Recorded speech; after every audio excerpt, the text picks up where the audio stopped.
যেই ঘরের ভিতরে কুকুর থাকে, যেই ঘরের ভিতরে ছবি থাকে, ওই ঘরে আল্লাহর রহমতের ফেরেশতা প্রবেশ করতে পারে না, কিন্তু ছবি লটকায় রাখে।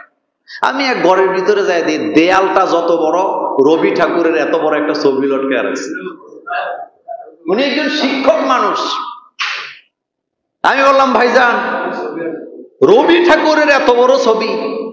কয় ওনার খুব ভক্ত তো, ওনার সাহিত্য আমার কাছে ভালো লাগে, এই জন্য ওনার ছবিটা আমি লটকে। আমি বলছি, ভাই এই ছবি যতক্ষণ থাকবে আপনার ঘরে ফেরেশতা আসার কোনো সম্ভাবনা নাই। তাহলে এই ঘরে কি আসবে? জিন আসে, ভূত আসে, যার কারণে ছেলে মেয়ে পেশাব করে। যেই ঘরে ইসলাম নাই, কোরআনের তেলাওয়াত নাই, যেই ঘরে সূরাতুল বাকারার তেলাওয়াত করা হয় না, সেই ঘরে জিন থাকে, ভূত থাকে, দুষ্ট শয়তান থাকে, তার ছেলে মেয়েরা যার কারণে দুষ্টামি করে। রাসূল কারীম সাল্লাল্লাহু আলাইহি সাল্লাম বলেছেন, ওই ঘরে দুষ্ট জিন প্রবেশ করতে পারে না যেই ঘরে সূরাতুল বাকারা তেলাওয়াত করা হয়। সুবহানাল্লাহ বলবেন না? কোন সূরা? আল্লাহ রাসূল বলেছেন, সূরাতুল বাকারা যেই গৃহে তেলাওয়াত করা হয়, যেই বাড়িতে তেলাওয়াত করা হয়, যেই এলাকায় তেলাওয়াত করা হয়, সেই এলাকায় দুষ্ট জিন আসতে পারে না। তাইলে প্রত্যেকটা ঘরে ঘরে কোরআনের তেলাওয়াতের দরকার আছে না? তাইলে দুইটা জিনিস ঘরে রাখা যাবে না। বলেন কয়টা? এক ব্যক্তি কুত্তা একটা ফালছে, তো ওর বাড়িতে আমি গেছি, কুকুরের নাম রাখছে স্টিবোয়া। স্টিবোয়া এটা অস্ট্রেলিয়ার একজন ক্রিকেটার ছিল, ছাত্র জীবন, তখন আমি ছাত্র। তো ওনার ঘরে বসে আছি, উনি কুকুরের ডাক দিচ্ছে, মানে বলতেছে স্টিভটা আজকে কিছু খায় নাই। আমি বললাম, মুসলমানের ছেলের নাম স্টিভ, এটা কেমন কথা? তা আমি হাসি দিয়া গেলাম, আপনার স্টিভ কি ছেলে না মেয়ে? কয় কেন ছেলে মেয়ে হবে? তাই গেলাম, কি কয়? এটা তো কুত্তা। রুচি দেখছেন?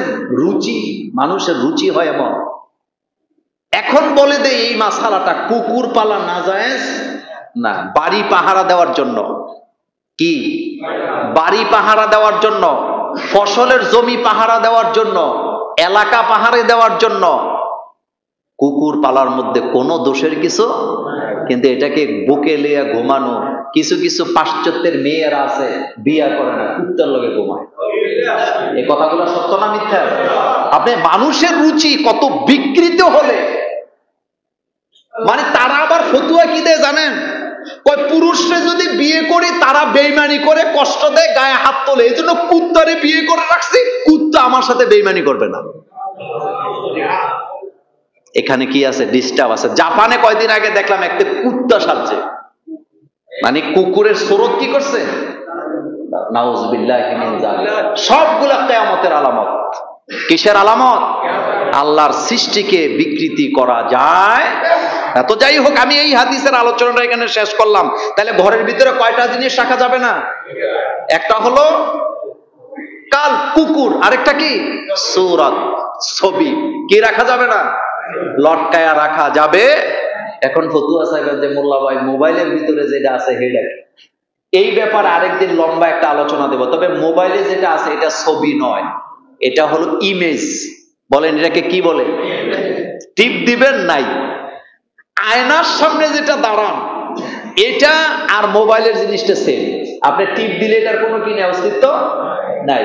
কিন্তু যেটা ছবি, সূরাত, যেটাকে কি করা হয়? কাগজের উপরে অঙ্কন করা হয়, অথবা যে কোনো পদ্ধতিতে কাগজের উপরে যেটা করে লটকায়, এটা হলো ছবি। এটা রাখা কি নাই? জায়েজ নাই। এই হাদিসের আলোচনা শেষ। এখন আমরা জানবো এই পৃথিবীতে কিছু মানুষ আছে, তাদের সাথে শয়তানের কোনো পার্থক্য নাই। কথা কি বুঝতেছেন? তাদের সাথে শয়তানের কি নাই? এটা আমি বলি নাই, রাসূল কারীম সাল্লাল্লাহু আলাইহি ওয়াসাল্লামের হাদিস। আন জাবির রাদিয়াল্লাহু তাআলা আনহু قال قال رسول الله صلى الله عليه وسلم لا تأكلوا بالشمال فإن الشيطان। আল্লাহ রাসূল সাল্লাল্লাহু আলাইহি ওয়াসাল্লাম বলেন, হযরত জাবের রাদিয়াল্লাহু তাআলা হাদিসটি বর্ণনা করেছেন। আল্লাহ রাসূল বলেছেন, খবরদার তোমরা বাম হাতে কোনো কিছু খাবা না, লা তাকুলু বিশিমাল ফাইন্নাশ শাইতানা ইয়াকুল। রাসূল বললেন খবরদার বাম হাতে কোনো কিছু খাবা না। কেন খাবা না? কারণ এটা শয়তান বাম হাতে খায়। রাসূল বললেন যারা বাম হাতে খায় তাদের মধ্যে আর শয়তানের মধ্যে কোনো পার্থক্য নাই। একটা হলো শয়তান জিন শয়তান, আরেকটা হলো শয়তান মানব জাতির শয়তান। একটা হলো মানুষ শয়তান, আরেকটা হলো জিন শয়তান। আমার জীবনে আমি বহু অনুষ্ঠানে গেছি, বহু বড় লোকের গেছি, আমি দেখছি তারা বাম হাতে খায়। এটা ফ্যাশন। এটা কি? আপনার ডান হাতে আপনি যদি মাজুর হন, কি হন? ডান হাতে যদি কোনো সমস্যা থাকে তাহলে বাম হাতে খাওয়ার মধ্যে দোষের কিছু নাই। কিন্তু সুস্থ মানুষ আমি দেখছি, বড় লোক, এমপি, মন্ত্রী, ব্যবসায়ী, কোটি কোটি টাকার মালিক, নিজের মুসলমানও দাবি করে, মসজিদ বানাইছে, মাদ্রাসা বানাইছে, টাকা পয়সার অভাব নাই, যাকাত দেয়, ফিতরা দেয়, মানুষকে দান করে, সাদাকা করে, কিন্তু খাইতে বলে বাম হাতে। কত তো রেকর্ড হয়, নাম বলবো না। কিছুদিন আগে এমপি সাহেবের সাথে খাইতে বলছি, উনি নাকি হাতে খাইতে পারে না, উনি জীবনেও হাতে খায় নাই, উনি নাকি চামচ দিয়ে গুতে গুতে খায়। তো খাওয়ার নমুনা দেখলাম, দুই হাতে দুইটা চামচ লইয়া গুতে গুতে খাইতেছে। আপনি ভাত খাচ্ছেন, আপনার আঙ্গুলের মধ্যে ডাল, তরকারি, ঝোল, সারিদ লেগে আছে। এখন আপনি পানি খাবেন, কোন হাতে খাবেন? কয় না, কোন হাতে? এই ভুলটা 90% মুসলমানেরা করে। হাতের মধ্যে জোল লেগে আছে, উনি বাম হাতে পানিটা খেয়ে ফেলতেছে। আরেকজনকে উনি দিচ্ছে সাইদারি কইরা, উনি বাম হাতে দিয়ে দিচ্ছে। এটা সুন্নতের খেলাফ, এটা করা যাবে। আপনি হাতটাকে চাটবেন, চেটে পরিষ্কার করে আপনি আপনার গ্লাস দিয়ে পানি খাবেন। যদি এটা সম্ভব না হয় তাহলে বাম হাতে গ্লাসটা ধরে ডান হাতটা কি করবেন? লাগাইয়া খাবেন। এরপরেও বাম হাতে খাওয়া যাবে না। এটা শয়তানি, এটা শয়তানি, এটা শয়তানি। এই জন্য রাসূল কারীম সাল্লাল্লাহু আলাইহি ওয়াসাল্লাম বলেছেন লা তাকুলু বিশিমালি, খবরদার বাম হাতে খাওয়া যাবে না। ফা ইন্নাশ শাইতানা ইয়াকুলু ওয়া ইয়াশরাবু বিশিমাল। রাওয়াহুল মুসলিম। সহিহ মুসলিমের 5383 নম্বর হাদিসে রাসূল কারীম সাল্লাল্লাহু আলাইহি ওয়াসাল্লাম বলেছেন খবরদার বাম হাতে কোনো কিছু খাওয়া যাবে না, এটা শয়তানের কাজ, এটা শয়তানি, এটা শয়তানি। আজকের পরে কোনো কিছু বাম হাতে খাবো না, রাজি আছি না? নাই। কিন্তু নিজেরা বাম হাতে খায়, বাচ্চারা বাম হাতে কিছু খালি ধমকি মারে। মাঝে মাঝে আশ্চর্য হই, সেটা কি জানেন? বাচ্চাদেরকে ধমকি দেয়। আচ্ছা, ছোট্ট বাচ্চা যে অ্যাডাল্ট হয় নাই, নাবালক, সে যদি বাম হাতে খায় তার কোনো গুনাহ হবে? তার কি কোনো শরীয়ত আছে? তবে ডান হাতটা শিক্ষা দিবেন।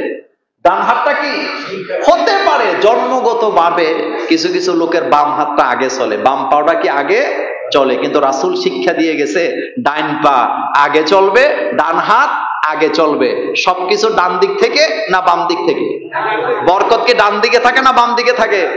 মাঝে মাঝে আমি বলি, খাইতে বসছি, কারো বাসায় আমাকে দিছেন দাওয়াত, আপনারা এই রকমের খাইতে বসছি, 10 জন বসছি। বসার পরে আনফরচুনেট হোক বা যেভাবে হোক, আমি বসছি বাম দিকে, আর ডান দিকে একজন সাধারণ লোক বসছে। এখন যিনি খাদিমদারি করতে আসে, উনি কয়েক হুজুরে আগে দে, বরকত হবে, বলে কি বলে না? এখন আপনাদের কাছে আমার প্রশ্ন, বরকত কি হুজুরের কাছে না ডান দিক থেকে?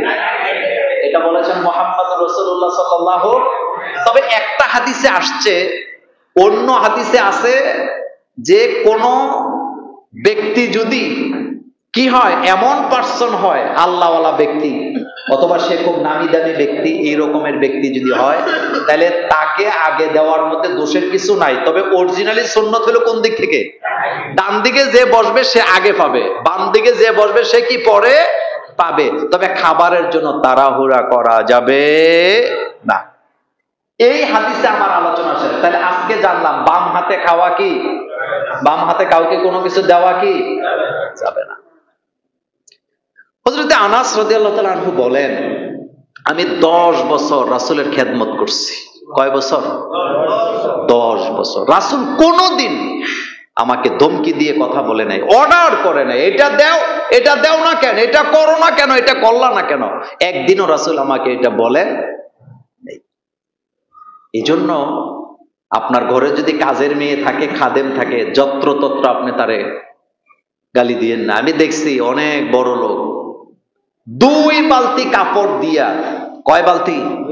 7 বছর 8 বছরের বাচ্চা পরের বাসায় কাজ করে, দরিদ্র লোক, দরিদ্রতার কারণে 2 বালতি কাপড় দিয়া বাথরুমের দরজা লাগায়, কয় যতক্ষণ ধুইতে পারবি না ততক্ষণ বাইর হইতে পারবি না। তো তুই কোন জায়গার নবজাদা নসরুল্লাহ খা, তুই এক বালতি কাপড় ধুইয়া দেখ না কষ্ট কাকে বলে। রাসূলের খাদেম ছিলেন, কিন্তু রাসূল খাদেমকে কখনো কষ্ট দেয় নাই। আম্মা জান আয়েশা সিদ্দিকা রাদিয়াল্লাহু তাআলা আনহা বলেন, আল্লাহ রাসূল জীবনে কোনোদিন তার খাদেমের গায়ে, তার স্ত্রীদের গায়ে কোনোদিন হাত তোলে নাই। সুবহানাল্লাহ, আস্তে কর। মা আয়েশা বলেন, আল্লাহ রাসূল কোনোদিন খাদেমের গায়ে আর তার স্ত্রীদের গায়ে কি করে নাই? হাত তোলে। পিডাইয়া চামড়া তোলে কাজের মেয়ার। বাংলাদেশের মানব অধিকার কর্মী, নারীবাদের নারী নেত্রী কাজের মায়াকে পিডাইয়া জেলখানায় গেছে, এই রকমের ঘটনা বাংলাদেশে নাই। 3 দিন আগে প্রেস ক্লাবের মধ্যে কি বলে বক্তৃতা দিতেছে নারী অধিকার নিয়ে, এরপরে মানুষের অধিকার নিয়ে, কর্মচারীর অধিকার নিয়ে। 3 দিন পরে কাজের মায়ারে পিডাইয়া জেলখানা। এরা হলো নারীবাদী, নিজেদেরকে প্রগতিশীল বলে, আসলে এরা প্রগতিশীল না, এরা হলো দুর্গতিশীল। এরা থাকে যেখানে দুর্গতি থাকে, এরার যেই ঘরে জন্ম হয় ওই ঘরে দুর্গতি। এই ধরনের লোকগুলা যেই ঘরে বিয়ে বসে ওই ঘরও দুর্গতি, যেই মিটিং এ যায় সেখানেও দুর্গতি, তাদের সাথে যারা সম্পর্ক রাখে তাদের দুর্গতির কোনো শেষ। আমার কলেজের ভাইয়ারা, হযরত আনাস রাদিয়াল্লাহু তাআলা আনহু বলে, আমি ছোট মানুষ, রাসূল কোনোদিন আমাকে একটা ধমকি দিয়া কথা বলে নাই, কোনোদিন বলে নাই তুমি এটা করলা কেন, এটা করলা না কেন। আমি আমার জীবনে আল্লাহ রাসূলের মতো এত কোমল হৃদয়ের মানুষ দেখি না। এই জন্য কথায় কথায় কাজের লোককে মারা ধরা যাবে, এই অত্যাচার আমাদের দেশে আছে না নাই? ইসলাম কি শিক্ষা দিয়ে গেছে। এরপরে আজকের আরেকটা গুরুত্বপূর্ণ আলোচনা, সেটা হলো যার সাথে যার মহব্বত তার সাথে তার, আসতে কইছেন, তার সাথে তার। এই জন্য কার সাথে মুআমালাত আপনার, আপনি কার সাথে চলেন, আপনি কার সাথে বন্ধুত্ব রাখছেন, কার জন্য ভালোবাসাটা বিলাইয়া দিছেন, আপনাকে এটা পরীক্ষা করে দেখতে হবে। নামাজীদের সম্পর্ক নামাজীদের সাথে হয়, আল্লাহওয়ালাদের সম্পর্ক আল্লাহওয়ালাদের সাথে হয়,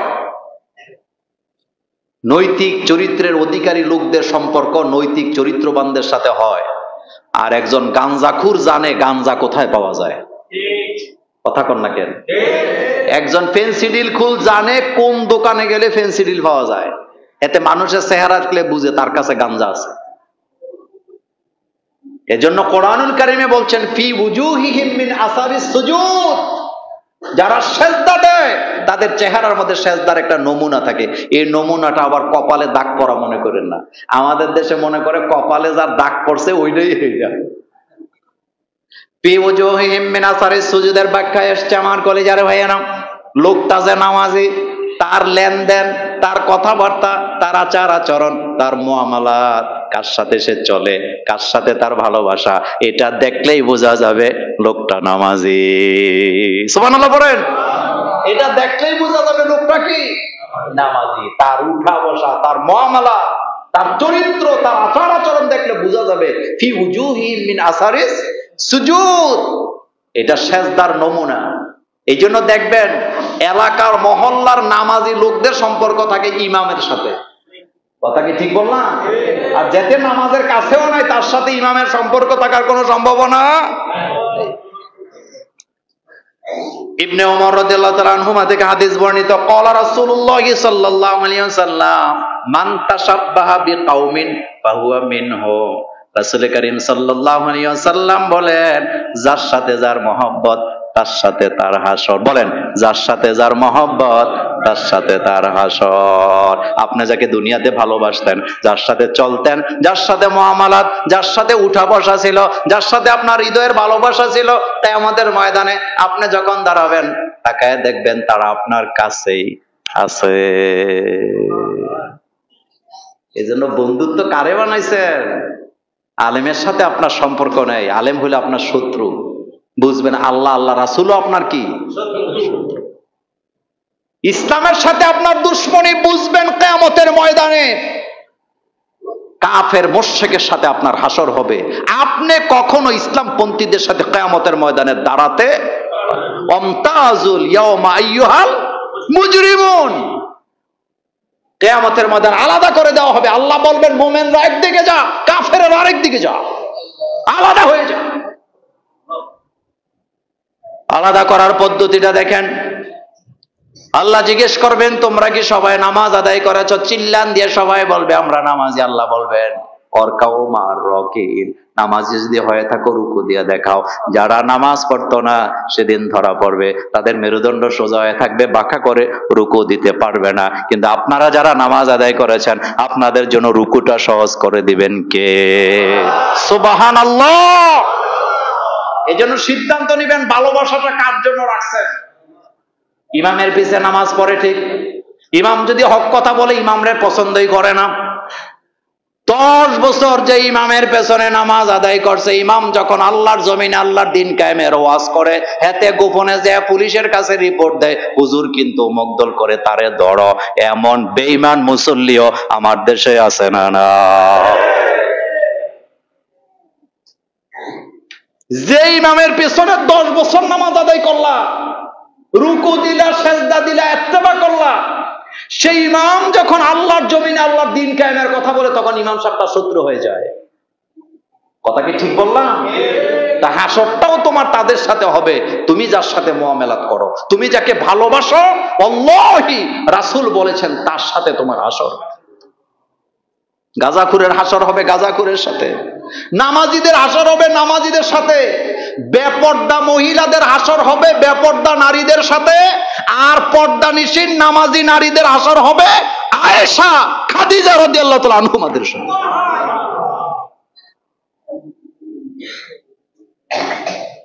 এজন্য সতর্ক হওয়ার দরকার আছে না নাই? সতর্ক হতে হবে। আল্লাহ যেন আমাদেরকে মোমেন বান্দাদের সাথে একত্র হয়ে থাকার তৌফিক দান করেন, আমরা বলি আমিন। আমার কলিজার ভাইয়েরা, আজকের পৃথিবীতে আযাব গজব আছে না নাই? আছে। অনেকে দোয়া করতেছে বৃষ্টির জন্য, আল্লাহ তুমি বৃষ্টি দাও। কিন্তু দোয়া কবুল হবে, দোয়া কবুল হওয়ার জন্য কিছু শর্ত আছে না নাই? দোয়া কবুলের কিছু শর্ত আছে। তা আজকে আমি এই অবস্থা আপনাদেরকে একটা কথা বলি, সেটা আল্লাহর সাহায্য পেতে হলে 3টা গুণ অর্জন করতে হবে। বলেন কয়টা? আপনি যদি সর্বক্ষেত্রে আল্লাহর সাহায্য অর্জন করতে চান, তাহলে কয়টা গুণ অর্জন করতে হবে? 3টা। আমার কলেজার ভাইয়ারা, 1 নাম্বার, আল্লাহর কাছ থেকে যদি আপনি সাহায্য পেতে চান, আপনাকে মুমিন হওয়া লাগবে। মুমিনের বিকল্প কিচ্ছু নাই, ঈমানকে ঠিক করা লাগবে। আল্লাহ কোরআনে বলছেন ওয়ালা তাহিনু ওয়ালা তাহজান ওয়া আনতুমুল আ'লাউনা ইন কুনতুম মুমিনিন। চিন্তার কোনো কারণ নাই, দুশ্চিন্তা করো না, টেনশন করো না, পেরেশানি হয়ো না। তোমরা যদি মুমিন হও, আমি আল্লাহ তোমাদেরকে সাহায্য করব। ওয়াদা কার? ইন্নাল্লাহা ওয়াদাকুম ওয়াদাল হক। আল্লাহ বলেন আমি যে ওয়াদা করি আমার ওয়াদা সত্য। এজন্য আল্লাহর কাছ থেকে যদি সাহায্য পেতে চায়, আগে ঈমানকে কি করতে হবে? মজবুত। গীবত মহামারী আকারে চলছে, গালাগালি মহামারী আকারে চলছে, আমানতের খেয়ানতদারি মহামারী আকারে চলছে। আপনি যদি খোঁজ নিতে থাকেন, আমি মোল্লা নাজিম আপনাকে লিখে দিয়ে দিলাম, আমি শুদ্ধ। আপনি যদি খবর নেন, তাহলে লাখে একজনকেও সঠিকভাবে আমানতদারিতে পাওয়া যায় না। সেই যুগে এখন আমরা আছি না? না। আমানতের খেয়ানত হচ্ছে জায়গায় জায়গায়, কথায় কাজে। আপনি একটা কথা কাউকে বলছেন, ভাই কথাটা কারো কাছে বললো না, এটা তোমার কাছে আমানত, 10 মিনিট পরে বলে দেয়। কথা কি ঠিক বললাম? আমানতের খেয়ানত হচ্ছে কিনা? তাহলে বোঝা গেছে ইমান কি নাই, ঠিক নাই, ইমান ঠিক নেই। ইমান ঠিক থাকলে আপনি কখন এই কাজ করতে পারবেন না। আমার কলেজার ভাইয়েরা, আল্লাহ রাব্বুল আলামিন বলছেন আল্লাহমুখী হও, আল্লাহর কাছে সাহায্য চাও। নিজের মুমিনের বৈশিষ্ট্য হলো, আল্লাহ রাব্বুল আলামিন বললেন মুমিনের বৈশিষ্ট্য হলো আল্লাহর কাছে তারা চায়। আর আল্লাহ পাক বলছেন উদউনি আস্তাজিব লাকুম, আমার বান্দারা যখন আমাকে ডাকে আমি অবশ্যই আমার বান্দার ডাকে সাড়া দে। আল্লাহ যদি আমাদের ডাকে সাড়া না দিতেন আমাদের উপায় ছিল না। তাহলে 1 নাম্বার গুণ, আল্লাহর কাছে সাহায্য চাইতে হলে কয়টা গুণ অর্জন করা লাগবে? 3টা। তার মধ্যে প্রথম হলো ইমানকে কি করা লাগবে? ঠিক করা।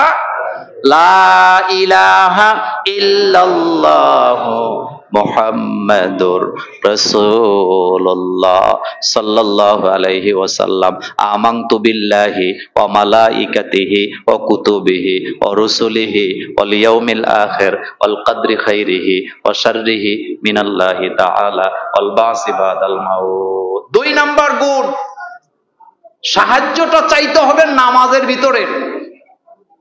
5 ওয়াক্ত নামাজ নাই, মাঝে মধ্যে জুমার নামাজ পড়ে, কথা কি শুনতেছেন?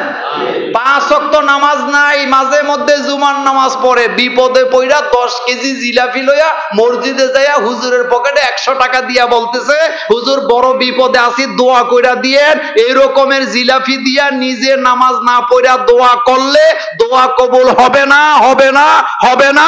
এটা মোল্লার কথা নয়, এটা আল্লাহর কথা। আস্তাঈনু বিস-সাবরি ওয়াস-সালাত, আল্লাহ বলতেছে সাহায্য চাও নামাজের মাধ্যমে। মোল্লার কথা না আল্লাহর কথা। সাহায্য চাও কিসের মাধ্যমে? ওয়াস্তাঈনু বিস-সাবরি ওয়াস-সালাত। নিজে নামাজ পড়ে না, 10 কেজি জিলাপি ক্যান্টনমেন্ট থেকে কিনে 1000 টাকার নোট মোল্লা নাজিমের পকেটে দিয়া হুজুর দোয়া করেন বিপদে আছি, কোনো লাভ নাই। কারণ বিপদে পড়বে যারা নামাজে দাঁড়ায়া সাহায্য চাইবে তারা। এই কথা কি আমার না আমার আল্লাহ? সূরাতুল বাকারা আল্লাহ বলছেন ওয়াস্তাঈনু বিস-সাবরি ওয়াস-সালাত, বান্দারে সাহায্য চাও নামাজের মাধ্যমে, সাহায্য চাও নামাজের মাধ্যমে। ওয়াস্তাঈনু বিস-সাবরি ওয়াস-সালাত, ধৈর্যের মাধ্যমে, নামাজের মাধ্যমে আমার কাছে সাহায্য চাও, আমি আল্লাহ অবশ্যই তোমাকে সাহায্য করব। লম্বা লম্বা সেজদা দেন। হযরতে ফাতেমা রাদিয়াল্লাহু তাআলা আনহা বলেন আমি আমার পিতা রাসূলুল্লাহ সাল্লাল্লাহু আলাইহি ওয়াসাল্লামকে জিজ্ঞেস করলাম বাবা আপনি আমাকে বলেন তো বিপদে পড়লে আমি কি করব? আল্লাহর নবী বললেন ফাতেমা রে যখন এই বিপদে পড়বা নামাজে দাঁড়ায়া যাও। কোথায় দাঁড়াও? নামাজ, নামাজ, নামাজ, সালাত, সালাত, সালাত। নামাজের ভিতরে দোয়া কবুল হয়। কিসের ভিতরে? নামাজ পড়েই না, নামাজের 5 ওয়াক্ত আজান হয়, মসজিদের সামনে দিয়ে চলে যায়, কিন্তু মসজিদের ভিতরে ঢুকতে রাজি না। 3 নাম্বার গুণ হলো নিষ্ঠাবান হওয়া। নিষ্ঠার মাধ্যমে আল্লাহর কাছে সাহায্য চাইতে হবে। নিষ্ঠাবান হওয়া, নিষ্ঠার ব্যাখ্যা আমি করতে পারবো না, আমার হাতে এত সময় নাই। তবে একটা কথা আপনাদেরকে বলে দিয়ে যাই, লোক দেখানো হলে হবে না, লোক দেখানো হলে হবে না। আমার কথা কেউ মাইন্ড খাইয়েন না, কষ্ট পাইয়েন না। নামাজ পড়তেছেন বৃষ্টির জন্য, কিসের জন্য? কিন্তু নামাজের সামনে 110টা ক্যামেরা, এটা কাটতে দিও, এটা আবার ফসার করো না, বিপদে ফেলাইবা। আপনি সাহায্য চাচ্ছেন আল্লাহর কাছে, লোক দেখানো হতে পারে। প্রচার করা আমি নিষেধ করি না, নাজায়েজ বলি নাই, কিন্তু বিষয়টা যদি হয় লোক দেখানো কেন্দ্রিক তাহলে এই ইবাদত কি কবুল হবে? ওয়ামা উমিরু ইল্লা লিয়াবুদুল্লাহা মুখলিসিনা লাহুদ্দিন। ইখলাসের সাথে চাইতে হবে, ইখলাস থাকা লাগবে আপনার মধ্যে। ইখলাস, ইখলাস দান করতে হবে ইখলাসের সাথে, সাহায্যটা চাইতে হবে ইখলাসের সাথে, যা কিছু করবেন আপনার মধ্যে ইখলাস থাকতে হবে। সব কাজ কাকে খুশি করার জন্য? আল্লাহকে খুশি করার জন্য। এই নিষ্ঠার মাধ্যমে যদি আপনি সাহায্য চাইতে পারেন, এই 3 ধরনের গুণ যদি আপনার মধ্যে থাকে, আপনাকে সাহায্য করবেন কে? আর এই 3টা গুণ নবীদের ভিতরে আছে না? না, নবীদের ভিতরে ছিল। আমার কলিজার ভাইয়েরা, এই যে গরম, গরম তো আপনারা দেখছেন, এটা তো কিছু না। গরম মূলত আসে জাহান্নাম থেকে। কোত্থেকে আসে? ইন্না জাহান্নামা কানাত মিরসাদা।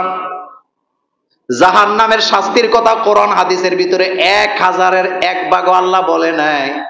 কারণ রাসূল বলছেন জাহান্নামের সব শাস্তির কথা যদি দুনিয়ার মানুষকে জানানো হয়, মানুষগুলা মানসিক রোগী হয়ে যাবে। এই জন্য আল্লাহ কোরআনে বলছে ইন্না জাহান্নামা কানাত মিরসাদা। জাহান্নাম হলো একটা গোপন ফাঁদ। সুবহানাল্লাহ পড়ে। জাহান্নাম হলো একটা গোপন ফাঁদ। আপনি গোপন ফাঁদ কারে কয়? যেই জায়গার খবর শিকার জানে না, শিকার। আচ্ছা, যেই জায়গায় ফাঁদ পাচ্ছেন আপনি, শিকার যদি জানতো এই জায়গায় ফাঁদ আছে, সে কি ধরা দিত? আর আল্লাহ কোরআনে বলছেন ইন্না জাহান্নামা কানাত মিরসাদা লিত্তাগিনা মাআবা লাবিসিনা ফিহা আহকাবা লা ইয়াযুকুনা ফিহা বারদা ওয়ালা শারাবা। আপনি তো পত্রিকায় পড়তেছেন, সোশ্যাল মিডিয়াতে দেখতেছেন হিট স্ট্রোকে মানুষ মারা যায়, কিন্তু জাহান্নামের ভয়াবহের কথা তো আমরা জানি না। জাহান্নাম এত ভয়ানক হবে, আল্লাহ বলছেন এটা গোপন ফাঁদ, এই জায়গায় তোরা যাইস না, এটা বড় কঠিন জায়গা, এই জায়গায় গেলে শান্তি নাই। লা ইয়ামুতু ফিহা ওয়ালা ইয়াহইয়া। সেখানে মরারও সুযোগ নাই, সেখানে বাঁচারও কোনো সুযোগ নেই। আল্লাহ রাসূল লম্বা হাদিস বুখারী মুসলিমে বলেছেন জান্নাতীরা জান্নাতে চলে যাবে, জাহান্নামীরা জাহান্নামে চলে যাবে। মৃত্যুকে জান্নাত আর জাহান্নামের মাঝখানে আনা হবে, ডেকে বলা হবে তোমরা কি এটাকে চিনো? বলবে হ্যাঁ আমরা চিনি, এটা মৃত্যু। এবার আল্লাহ রব্বুল আলামিন জান্নাত আর জাহান্নামের মাঝখানে মৃত্যু দিয়া দিবেন কে? আল্লাহর ক্ষমতা মৃত্যুকে কি দিবে? মৃত্যু দিয়ে দিবে। লা ইয়ামুতু ফিহা ওয়ালা ইয়াহইয়া। জান্নাতীরা জান্নাতে থাকবে, জাহান্নামীরা জাহান্নামে থাকবে। সেখানে তারা মরবেও না, সেখানে তারা বাঁচতেও পারবে না। হযরত আবু মুসা আশআরী রাদিয়াল্লাহু তাআলা আনহু বলেন রাসূল কারীম সাল্লাল্লাহু আলাইহি ওয়াসাল্লাম বলেছেন জাহান্নাম এত ভয়ানক গোপন ফাঁদ, জাহান্নামের মুখ থেকে যদি একটা বড় পাথরকে নিক্ষেপ করে দেওয়া হয়, এই পাথরটা জাহান্নামের নিচে যেতে 70 বছর লাগবে। এটা যে বলা হয়েছে গতি, বোধহয় দুনিয়ার গতি বুঝানো হয়েছে। হাদিস কোরআন বুঝতে হইলে কিছু দিমাগ খরচ করা লাগবে। কোরআন হাদিসে আল্লাহ পাক গতি শব্দটা ব্যবহার করছে বিদ্যুতের গতি। বারকুন কিসের গতি? আলোর গতি ব্যবহার করেছেন আল্লাহ পাক। এই হাদিস বুঝতে হলে আপনি এদিকে একটু খেয়াল করেন, জাহান্নামটা কত গভীর। বলা হয়েছে জাহান্নামের মুখ থেকে যদি পাথর ছুঁড়ে দেওয়া হয় আর এটা যদি আলোর গতিতে নিচের দিকে যেতে থাকে, যেতে যেতে যেতে যেতে সময় লাগবে 70 বছরের উপরে। তবুও কিন্তু হাদিস কিন্তু শেষ হয় না এখনো। আল্লাহ রাসূল বলছেন তবুও কিন্তু জাহান্নামের শেষ সীমানায় পৌঁছতে পারবে না। তার মানে শেষ সীমানা ধরার কোনো সুযোগ নেই। সতর্ক হন। কি হন? আল্লাহ রাসূলকে আল্লাহ বলছেন দাইয়ান ইলাল্লাহি বিইজনিহি ওয়া সিরাজাম মুনিরা। নবী গো আপনি হচ্ছেন মানুষকে সতর্ককারী, আমি আপনাকে জ্ঞানের আলো হিসাবে দুনিয়াতে পাঠাইছি। বাশিরাও ওয়া নাযিরা, বাশিরাও ওয়া নাযিরা। আপনি হচ্ছেন শুভ সংবাদদাতা, আপনি হচ্ছেন সতর্ককারী। সতর্ক করার পরেও, এত গরম থাকার পরেও নামাজে যেতে চাই না, এমন মনমরা মানুষ আছে না? নয়। রাসূল বলছেন গরম হচ্ছে জাহান্নামের শ্বাস, ঠান্ডাও হচ্ছে জাহান্নামের কি শ্বাস। জাহান্নামের 2টা অংশ। বলেন কয়টা? 2টা অংশ। আমরা কিন্তু মনে করি জাহান্নাম মানে শুধু গরম, না। জাহান্নামের 2টা অবস্থান, 2টা অংশ। একটা অংশ গরম, আরেকটা অংশ ঠান্ডা। জাহান্নাম নিজেই জাহান্নামকে সহ্য করতে পারে না, আপনি সহ্য করবেন কি? অনেকে মনে করে পাপ কিছু করি না, জ্বললে টুইলে আবার আমু আর কি। 1 সেকেন্ডের 1000 ভাগের 1 ভাগ সময় জাহান্নামে কাটাবার ক্ষমতা মানুষের নাই, পাথরেরও নাই। এই ব্যাপারে আরেকদিন আলোচনা করব। আজকে শুধু আপনাকে এইটা বলি, এই যে গরম আসে না, গরমের দিনে জোহরের নামাজ একটু দেরিতে পড়া সুন্নত। আল্লাহ রাসূল বলছেন এই গরম এটা জাহান্নামের নিঃশ্বাস। জাহান্নাম কেঁদে কেঁদে আল্লাহকে বলে, আল্লাহ এতটা উত্তপ্ত আমি হয়ে গেছি, আমি এই গরম আর নিতে পারছি না, আমাকে একটু শ্বাস ফালাবার সুযোগ দাও। আল্লাহর নবী বলেন, জাহান্নাম এখন শ্বাস ফালায়, ওই শ্বাস থেকে দুনিয়াতে যে গরম আসে সারা পৃথিবী গরম হয়ে যায়। যার কারণে বাগানের ভিতরে, কাঁচা গাছের ভিতরে গরমের কারণে আগুন জ্বলে যায়, মানুষ হিট স্ট্রোক করে মারা যায় কি যায় না। সতর্ক হওয়া লাগবে। বলেন কি হওয়া লাগবে? আমাদের বাংলাদেশে, আমি জানি না, আমাদের বাংলাদেশে নাকি একজন অফিসার আছে। কি অফিসার? কথা কন না কেন? মাথা ঠিক আছে? মাথা ঠিক আছে? আচ্ছা আপনি বলেন তো, এরকমের 5,000 হিট অফিসার যদি বাংলাদেশে নিয়োগ দেওয়া হয়, জনগণের কি লাভ? কথা কন না কেন? হিট অফিসার দিয়ে হিট কমানো যাবে? হিট দেয় কে? তো তোর মাথার মধ্যে কি ঘিলু আছে বেটা?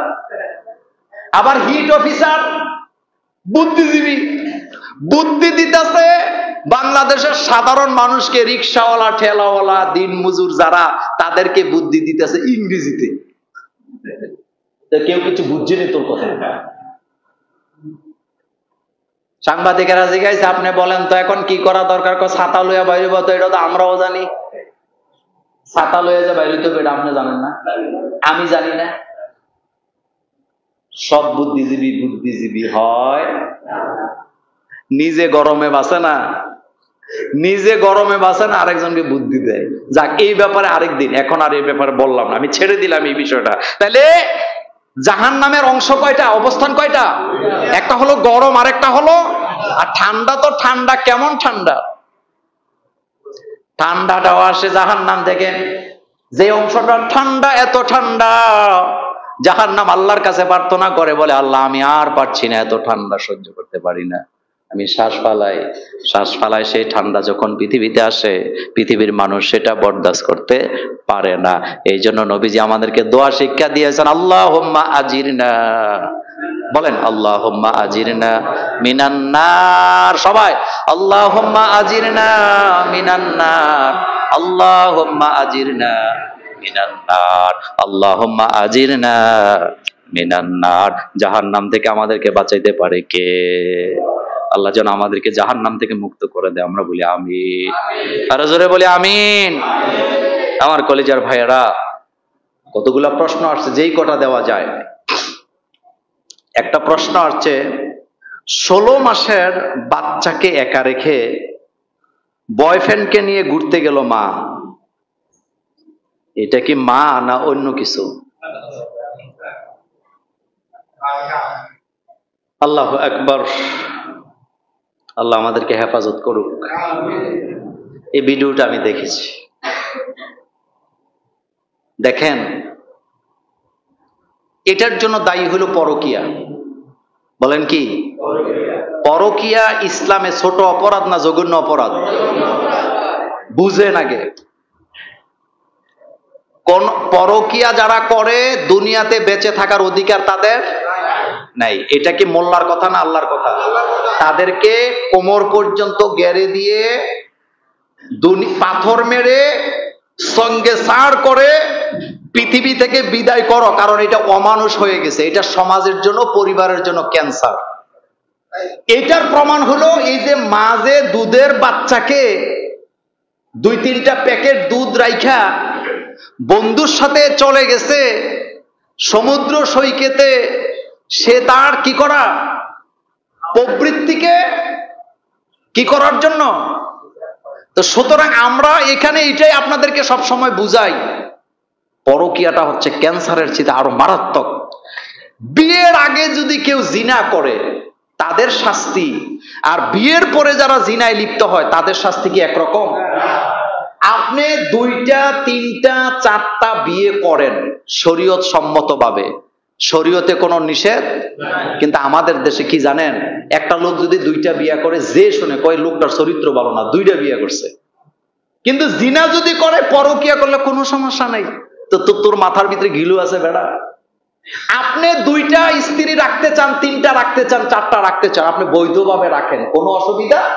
আপনি তাকে বিয়ে করেন, আপনি তাকে মোহরানা দিয়ে সাক্ষী দিয়া বিয়ে করে আপনি তাকে ভরণ পোষণ দেন, যেমনে পারেন তেমনে চালান, তার সাথে সম্পর্ক করেন, এতে শরীয়তে নিষেধাজ্ঞা নেই। কিন্তু আপনি আরেকজনের বউ নিয়ে আরেকজনের মা নিয়ে যাবেন কেন? এই জন্য তারা হইল সমাজের জন্য, পরিবারের জন্য কি? স্বামীটা বিদেশে থাকে, 3টা বাচ্চা ছোট ছোট, শুধুমাত্র পরকীয়ার কারণে আবেগ চালিত হইয়া নিজের সংসার, নিজের স্বামী, নিজের বাচ্চাদেরকে রাইখা পালায়া যায়, এমন অমানুষ আছে না? না। আমি আবারও বলি এই জন্য ইসলাম এগুলাকে কি করছে? কঠোরভাবে দমন করছে। জিনার লা তাকরাবুজ জিনা, জিনার কাছেও যাওয়া যাবে না। আপনি চিন্তা করেন তো, একটা মা কতটা নিচে নামলে পরে, কতটা অমানুষ হইলে পরে নিজের দুধের বাচ্চাকে, কতটা নির্মমতা, কতটা নিষ্ঠুর হইলে পরে নিজের বাচ্চাকে একটা রুমের ভিতরে আটকাইয়া, ছোট্ট বাচ্চা, যেই বাচ্চাটা ফিডারটা হাতে নিয়ে খাইতে পারে না, এই বাচ্চাকে 3-4টা দুধের প্যাকেট থেকে ভেঙে যায়। সবচেয়ে কষ্টের ব্যাপার, এই দুধের বাচ্চাটা ধুকে ধুকে কেঁদে কেঁদে মারা গেছে। দুনিয়ার কোন মানুষ তার ডাকে সাড়া দেয় নাই। একজনে ভিডিও করলো, দায়িত্ব ছিল। আপনারা তো যেই দেশের কথা বলেন, আমি দেশের নামটা নিতে চাই না, আবার পরে ভিসা টিসা পাওয়া যায় না কথা বললে, এগুলি আবার রেকর্ড থাকে কথা। আপনারা যাদেরকে মানব অধিকারের কর্মী বলেন, আসলে তারা হলো জঘন্য মানব অধিকার, কি বলে, মানব অধিকারকে ভুলুণ্ঠিত করেছে তারা এবং তাদের দেশ। তারাই দুনিয়ার মানব অধিকারকে মানব অধিকার দিতে পারে শুধুমাত্র ইসলাম। কে দিতে পারে? একজন মায়ের উপরে 30 মাস নিজের বাচ্চাকে লালন পালন করা ফরজ করেছেন কে? সুবহানাল্লাহ পড়েন মিয়া। একটা মায়ের উপরে কয় মাস? 30 মাস ফরজ, বাধ্যতামূলক। বাচ্চা ফেলায়া কোথাও যাওয়া যাবে না। আর কতটা অমানুষ, অমানবিকতার পরিচয় সেখানে দেওয়া হয়েছে। নিজের বাচ্চাকে ঘরের ভিতরে রেখে সে পালায় গেছে, খবর নাই। বাচ্চাটা 10 দিন 12 দিন ধুকে ধুকে কেঁদে কেঁদে পৃথিবীর মানবতার কপালের মধ্যে লাথি মেরে বাচ্চাটা দুনিয়া থেকে বিদায় হয়ে গেছে। এই বাচ্চার অভিশাপ শুধু মা পাবে না, সমাজ ব্যবস্থাও পাবে। পাবে কিনা? সমাজ ব্যবস্থাও পাবে। এমনি এমনি গজব আসে না, গজব আসার কারণ আছে। এই বাচ্চাটা কি কোনো অপরাধী ছিল? ইসলাম যেখানে একটা বাচ্চাকে যার সন্তান বলার অধিকার আপনাকে কি দেয় না, ইসলাম খুব সতর্ক। আর সেই জায়গায় একটা বাচ্চা, নিজের জন্ম দেয়া বাচ্চাকে রেখে মা চলে যেতে পারে, এটা কি মায়ের জায়গায় আছে নাকি এটা অন্য জায়গায় চলে গেছে? মা কাকে বলে? রাসূল করিম সাল্লাল্লাহু আলাইহি ওয়াসাল্লাম বসে আছেন গরমের দিন, একটা বালক একটা পাখির বাচ্চা, ছানা বাচ্চাকে হাতের তালুতে নিয়ে আসতেছে। ছোটবেলা তো আমরা এই কাম করছেন না আপনারা? এখন ভালো হয়ে গেছে নাকি? ছোটবেলায় এই কাজ করছেন না? পাখির বাসায় হাত দেন নাই জীবনে? পাখির বাচ্চাটা নিয়ে আসছে। আল্লাহ রাসূল দেখতে পেলেন পাখির বাচ্চার মাটা চতুর্দিকে উঠতেছে ঘুরতেছে, বাচ্চার মায়া। রাসূল বালককে ডেকে বললেন, বালক, এই বাচ্চাটা তুমি জানছো, দেখো মাটা কিভাবে ঘুরতেছে। মা বাচ্চাকে ভালোবাসে না এমন হতেই পারে না। গরু তার বাছুরকে ভালোবাসে, হরিণী সে জানে বাঘের সাথে পারবে না, কিন্তু হরিণের বাচ্চাকে যখন বাঘ সিংহর আক্রমণ করে জীবন দেওয়ার চেষ্টা করে, একটা বড় হায়না যখন একটা হাঁসের বাচ্চাকে আক্রমণ করে, হাঁসের কাছে তেমন অস্ত্র নাই কিন্তু সে আক্রমণ করে কি করে না? রাসূল বলেন, তুমি যে বাচ্চাটা নিয়ে আসছো, মাটাকে দেখো, মায়ের মমতা কত। মাটা কষ্ট পাইতেছে, ও বালক, যেখান থেকে আনছো সেখানে দিয়ে আসো, নতুবা তোমার উপরে আল্লাহর লানত হবে। এবার বাচ্চা দৌড়ে যে পাখির বাসার মধ্যে বাচ্চাটা রেখে আসলেন, মাটা শান্ত হয়ে গেল। আল্লাহ রাসূল বলেন, এটাই মায়ের ভালোবাসা। এটা মায়ের কি? একটা কুকুর যখন বাচ্চা দেয়, আপনি এই কুকুরটার কাছে যেতে পারবেন? বাচ্চাদের কাছে? আপনাদের বাড়িতে মুরগ আছে না, মুরগি? মুরগির বাচ্চা ধরে দেখেন তো, আপনার মুরগে সুমা দিব? আপনি বুয়া বাড়ি না কি বাড়ি সেটা চাইব না, আপনার নাকে মুখে আইসা ধরবো যে আমার বাচ্চা ধরলি কেন? এটা হলো মা। বলেন এটা কি? কিন্তু পরকীয়ার কারণে ওইটা আর মায়ের জায়গায় থাকে না, এটা অমানুষ হয়ে যায়, তার হৃদয়ের ভিতরে ভালোবাসা বলতে কিচ্ছু থাকে না। এই জন্য ইসলাম এটাকে কঠোরভাবে কি করেছেন? নিষিদ্ধ। আমরা আজকের এই মসজিদ থেকে দোয়া করি, আল্লাহ পৃথিবীর সকল মায়ের মমতাকে তুমি বজায় রাখো, আমার নারীদের কলিজায় সন্তানের ভালোবাসাকে অটুট করে দাও। এরপরে একটা প্রশ্ন আসছে, বাংলাদেশের ৬৮,০০০ নারীকে ভারতের যৌনপল্লীতে বিক্রি, কোন দিকে যাচ্ছে আমাদের দেশ? কেন নারীদের টার্গেট করা হচ্ছে? এটার জন্য দায়ী কারা বলেন তো? কারা দায়ী? প্রথম দায়ী নারীরা নিজেরা। লোভে পাপ, বলেন লোভে পাপ, পাপে মৃত্যু। আমি আশ্চর্য হয়ে যাই, লোভ থেকে আগে জাতিকে বাঁচাতে হবে। লোভ, লালসা।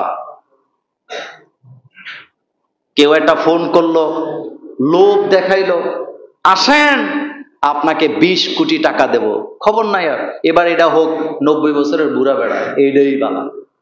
মা বাপের কথাও শোনেন। এই যে দেখেন না আপনারা, জল্লাদ কি জানি একটা নাটক চলতেছে না এখন, কি দেন, জল্লাদের নাম কি? আর কয় বছরের মেয়ে? 20 বছরের, বিয়ে হয়েছে। এখন জল্লাদ কয় আমার সব লয়ে গেছে, মাইয়া কয় আমি কিছুই পাই নাই। এটা একটা ফেতনা চলতেছে এখন। কি চলতেছে? ফেতনা চলতেছে।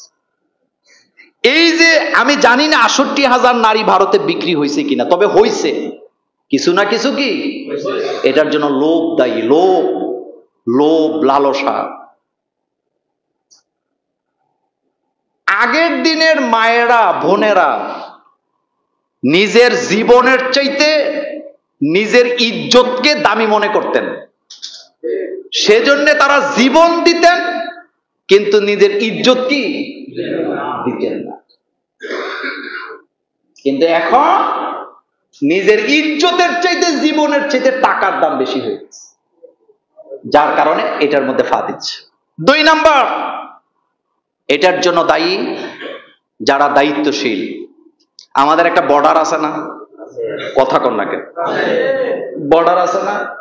এয়ারপোর্ট আছে না? বিদেশ কে যায়, বর্ডার কারা পার হয়, এটাকে আমি আর আপনি জানি না, যারা দায়িত্বে আছে তারা জানে।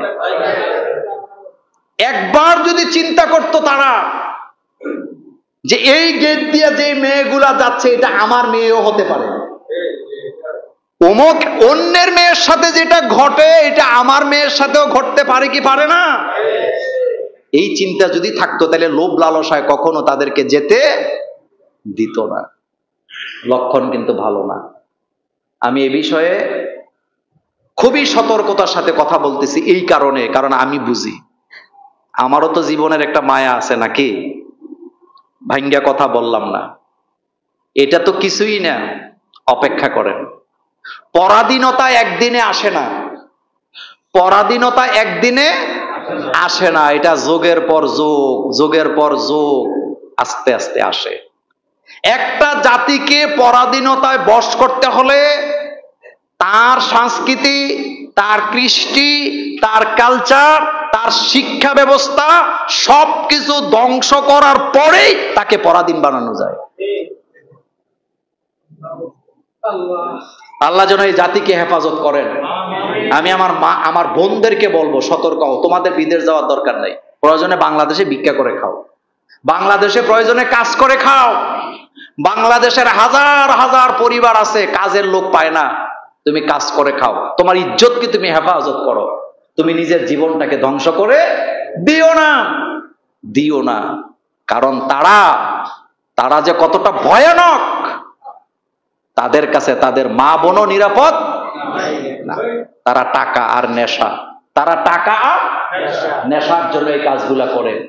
বাংলাদেশ থেকে হাজার হাজার মেয়েকে পাচার করা হয়েছে বিদেশে নিবে বলে, কয় কিচ্ছু লাগবে না, টাকা আমার। তোমার তো এটা তো বোঝা উচিত যে ওই লোকটা আমাকে ফ্রি বিদেশ নিবে কেন, অল্প টাকায় নিবে কেন? বিমান ভাড়া 60,000, তোমার 30,000 দিয়ে নিয়ে নেব, তুমি এই লোভে পড়ো কেন? এই জন্য আমাদের দেখেন, কষ্টের কথা বললে আপনারা আবার কি কর, পৃথিবীর সকল দেশ যখন বিজ্ঞানী, শিক্ষাবিদ, ডক্টর, ডাক্তার তৈরি কইরা বিভিন্ন দেশে আমদানি করে, আর আমরা তখন কাজের মাইয়া সাপ্লাই দেই। কথা কি ঠিক বললাম? বিছনা চাদর কেমনে বিছাইতে হয়, আলু ভর্তা কেমনে বানাইতে হয়, এগুলো তো কাজের মাইয়ার কাজ মিয়া। এটা কি আমাদের মা বোনদের কাজ? আমি আফসোস করে অনেক সময় বলি, আপনারা বলেন যে এটা তো একটা শিক্ষা। কি শিক্ষা এটা? আমাদের মা চাষিরা বোধহয় রান্না টান্না ভালো পারতেন না। আমার মা 30 রকমের পিঠা, আরো বেশি পিঠা বানাইতে পারতো। আমার মা যে কত রকমের পিঠা বানাইতো, আমার বউ তো অর্ধেকও পারে না। তা আমার মা কোন বিশ্ববিদ্যালয় থেকে শিখছে এটা? কথা কি শুনতেছেন আপনারা? বুঝতেছেন? পারিবারিক শিক্ষা সবচেয়ে গুরুত্বপূর্ণ শিক্ষা। এজন্য ডাক্তার বানায় বিদেশে পাঠান, ইঞ্জিনিয়ার বানায় বিদেশে পাঠান, দেশ নিয়ে গর্ব করা যাবে। বিছনার চাদর আর আলু ভর্তা বানায়া কাজের মেয়ে সাপ্লাই দেওয়া যাবে, জাতি নিয়ে গর্ব করা যাবে না। একটা প্রশ্ন আসছে, এটা বলে আমি শেষ করব, সময় নেই। একটা প্রশ্ন আসছে, শায়েখ আহমদুল্লাহকে তাহিরি হুজুর বলল উনি নাকি আবহাওয়া বার্তা শুনে বৃষ্টির প্রার্থনার নামাজ পড়ছে। এটা, এই প্রশ্নের উত্তর কি দিব? আমি দেখেন, প্রথম কথা হচ্ছে, দেখতে নারে যারে চলন বাঁকা, বলেন না আপনারা আমার সাথে, দেখতে নারে যারে চলন বাঁকা। আপনি যদি আমারে পছন্দ না করেন, আপনার হাঁটাও আমার পছন্দ হবে না। আপনি যদি আমাকে পছন্দ না করেন, ভালো না বাসেন, আমার হাসিও আপনার কাছে ভালো লাগবে না। আপনি যদি আমাকে পছন্দ না করেন, আমার হাদিয়াও আপনার কাছে পছন্দ হবে না। এখন তাহিরি সাহেব হয়তো কোনো কারণে শায়েখ আহমদুল্লাহকে পছন্দ করে না, কিন্তু দুইজন দুই অঙ্গনে কাজ করে, এতে কোনো সন্দেহ নাই। আচ্ছা, আমি আপনাদেরকে একটা কথা বলি, শায়েখ আহমদুল্লাহ হাফিজাহুল্লাহ বাংলাদেশের জন্য তার বিশাল একটা অবদান আছে না নাই? চিন্তাও করতে পারবে না তার অবদান কি পরিমাণ। বাংলাদেশের লক্ষ লক্ষ মানুষের কর্মসংস্থানের ব্যবস্থা করেছেন শায়েখ আহমদুল্লাহ। অসংখ্য দরিদ্র পরিবারকে অসংখ্য অটো রিক্সা, রিক্সা কিনে দিয়েছেন শায়েখ আহমদুল্লাহ। অসংখ্য পরিবারকে ঘর বাড়ি তৈরি করে দিয়েছেন। অসংখ্য রোগীকে চিকিৎসা দিয়েছেন শায়েখ আহমদুল্লাহ। এবং যেখানে বন্যা, সেখানে তার যেতে কোনো দেরি নেই। আমি নিজেই আশ্চর্য হয়ে যাই, এত তাড়াতাড়ি সে প্রস্তুত হয় কিভাবে। বন্যা যেখানে, শায়েখ আহমদুল্লাহ সেখানে চলে যায়। যেখানে দরিদ্রতা, সেখানে সে চলে যায়। এবং যেখানে আগুন লাগে, সবার আগে কে? কথা কন না কেন? কোন সন্দেহ আছে? তা আপনি তার কোন কাজকে অস্বীকার করবেন? তার কান্না ভরা মুনাজাত জাতি দেখেছে, তার হাহাকার জাতি দেখেছে। আমি মনে করি শায়েখ আহমদুল্লাহ রৌদ্রের মধ্যে বৃষ্টির জন্য যে চিৎকার করে কান্না করেছেন, এটা 10 টাকার হাদিয়ার জন্য করেন নাই, এটা উনি কাউকে খুশি করার জন্য করেন নাই। আমার বিশ্বাস শায়েখ আহমদুল্লাহ এই জাতিকে গরম থেকে, গজব থেকে আল্লাহ যাতে রক্ষা করেন, এই কান্না আল্লাহর কাছে সে কেঁদেছে। সে কোনো মাজারের কাছে যে কাঁদে নাই, সে কোনো পীরের কাছে কান্না করে নাই, সে খোলা ময়দানে চিৎকার দিয়ে কেঁদেছেন। কার কাছে? তিনি যখন বলতেছিলেন ও মুহাম্মদ সাল্লাল্লাহু আলাইহি রব, তিনি যখন বলতেছিলেন ও আকাশের রব, তিনি যখন বলতেছিলেন ও জমিনের রব, আমার কাছে মনে হয়েছে যেন তার প্রত্যেকটা চিৎকার আরশে আজিমের গোড়ায় চলে গেছে। সুতরাং আপনি কাউকে পছন্দ করেন না, তাকে নিয়ে আপনি কথা বলার কোনো অধিকার। এবার আসেন গিয়াসউদ্দিন তাহিরির ব্যাপারে আমার অভিযোগ না, সেও তো কিছু কাজ করে না। কয়েকদিন আগে দেখছি সেও কোথায় যেন সাহায্য দিতেছে। আপনার ভালো কাজের প্রশংসা আমি 100 বার করব, তবে আল্লাহ কোরআনে বলছেন ওয়াতাসিমু বিহাবলিল্লাহি জামিআ, তোমরা বিচ্ছিন্ন হইও না, পরস্পরে কি হইও না। সুতরাং আমরা ফতুয়াবাজি, কাদা সুরাসুরি বন্ধ, আমরা একে অপরের ভাই। আল্লাহ কোরআনে সূরাতুল হুজরাতে বলেছেন একজন মোমেন আরেকজন মোমেনের কি ভাই। ভাইরে, আপনি এক পীরের মুরিদ, আমি আরেক পীরের মুরিদ, সমস্যা কি? আপনি এক টুপি মাথায় দেন, আমি আরেকটা পরি, সমস্যাটা কি? আপনি রফিয়া দান করেন, আমি একবার, আমি করি 3 বার, আপনি করেন 3 বার, আমি করি একবার, সমস্যাটা কোথায়? সমস্যা তো কোথাও নাই। রব কয়জন? রবের বেলা, কবরের প্রশ্নগুলোর বেলায় আমরা এই 3 জায়গায় সবাই এক আছি না নাই?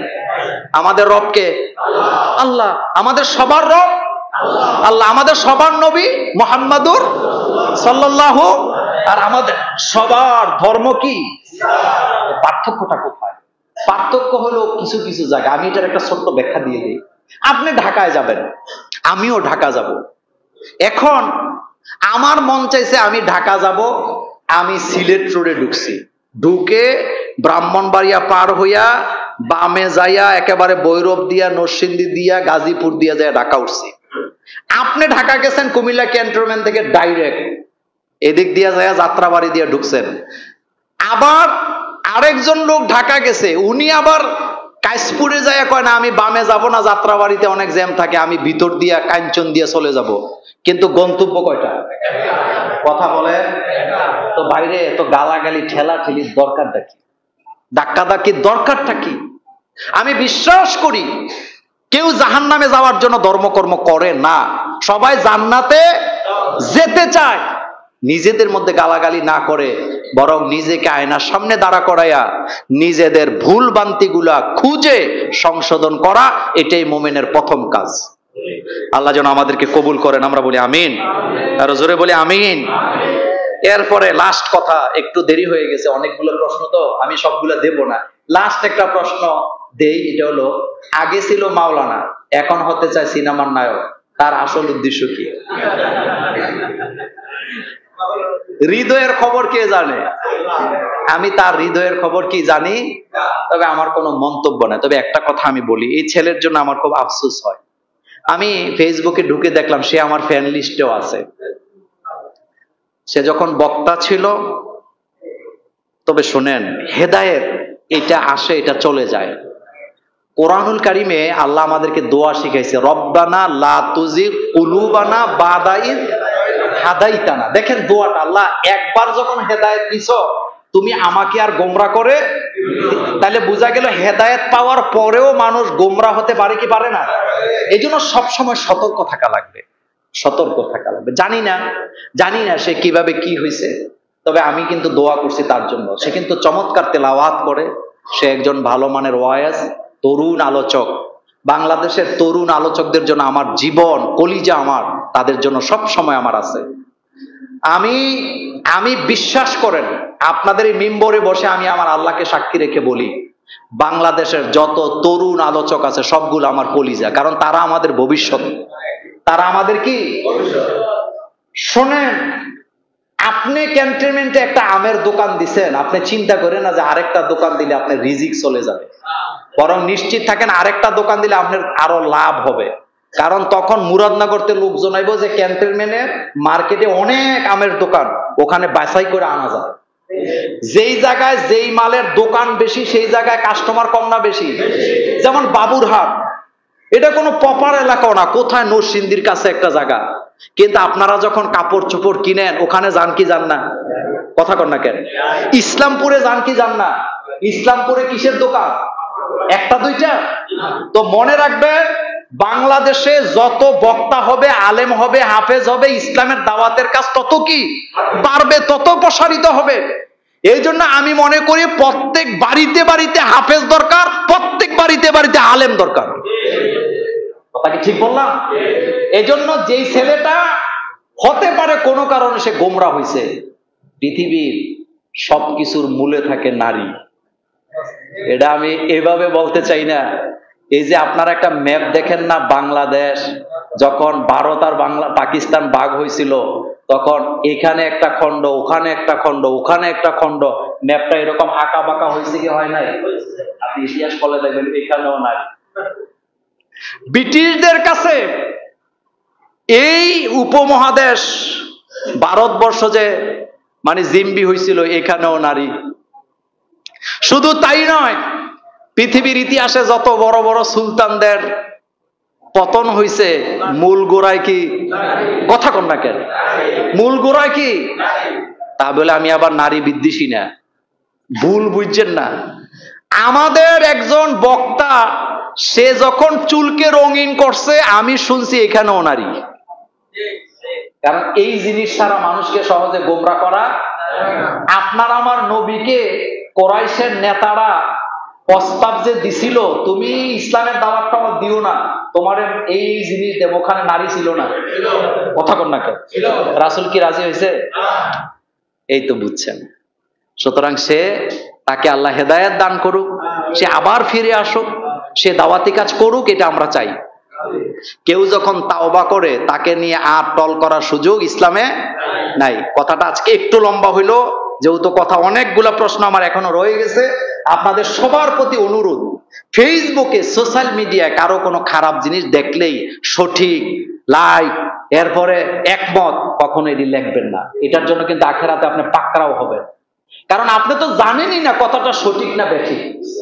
কথা ঠিক বললাম? এই জন্য পাইছেন একটা লাইক, পাইছেন একটা সঠিক, পাইছেন একটা একমত। হাসরের ময়দানে ফেরেশতারাও একমত বানাইব আপনাকে। আপনি কারো প্রতি জুলুম করতে হতে পারে সে কোনো কারণে এই কাজ করছে, হতে পারে কোনো মেয়ের কি বলে পারে না। শোনেন, নারী এমন এক জিনিস। আমাদের রাজ্জাক বিন ইউসুফ সাহেবের একটা কথা শুনছিলাম অনেকদিন আগে। উনি বলছে, তুমি মানে প্রেম করতে যাও মায়ের সাথে, আবার বলো বোরকা পইরা তোমার বান্ধবী আসে, তুমি মেয়েদেরকে চিনো নাই। মেয়েরা তোমারে পেছে ফেলাইতে 1 সেকেন্ড লাগবে। আমি আপনাদেরকে একটা কথা বলি, আপনারা আমারে অনেক ভালোবাসেন না? আসতে কইছেন ভালোবাসেন না?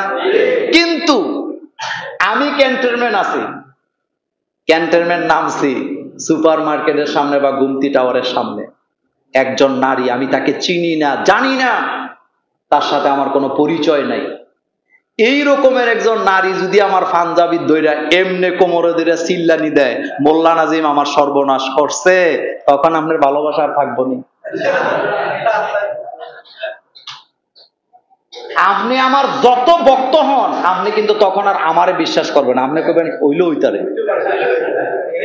গুলিস্তানের মোড়ে যদি কোনো পুরুষকে কোনো নারী এভাবে ধরে চিল্লান দেয়, ও আমার সর্বনাশ করছে, ও যেই মানের হোক, পুরুষের কথা কেউ বিশ্বাস করে না। পরে কার কথা? এই কথাগুলো সত্য না মিথ্যা? কত পার্সেন্ট সত্য? 100 সত্য। আপনি যে এই যে আপনারা এখানে যত মানুষ আছেন, পুরুষ আছেন, আপনাকে যদি কোনো অচেনা নারী হোক আঞ্জা দিয়ে ধইরা বলে হে আমার সর্বনাশ, আপনার বই প্রথম বিশ্বাস করতে তবু না আমি বিশ্বাস করি না, তুমি করলেও করতে পারো। কথাকে বুঝাইলাম? তাহলে নারীরা আপনারে পেছে ফেলাইতে কয় মিনিট? 1 সেকেন্ড। 1 সেকেন্ড। কিন্তু কোন নারী যদি আপনার 50 লাখ টাকা লইয়াও চলে যায়, আপনি যদি প্রেস ক্লাবে 100 মিডিয়া আইনাও যদি সাংবাদিক সম্মেলন করেন, আপনি একটা বিশ্বাস করে গেলেন। কথা বোধহয় এখনো বুঝাইতে পারি না। হতে পারে এই ছেলেটা কোনো নারীর কারণে এমন হয়েছে, কিন্তু আমরা চাই আল্লাহ যেন তাকে হেদায়েত দেয়। মানুষ তো রে ভাই, মানুষ তো ভুল করতেই, তার জন্য দোয়া, হেদায়েতের দোয়া। বলেন কিসের দোয়া? আমি কোনো গীবত, আমি কি তার বিরুদ্ধে কোনো কথা বলছি? আমরা পজিটিভ কথা বলি। কি কথা বলি? সে ভালো হইতে পারে না? ভালো হইতে পারে। আল্লাহ যেন তাকে ভালো করে দেন। আর কোন তরুণ আলোচক হাফেজ যেন আর নষ্ট না হয়, আল্লাহ যেন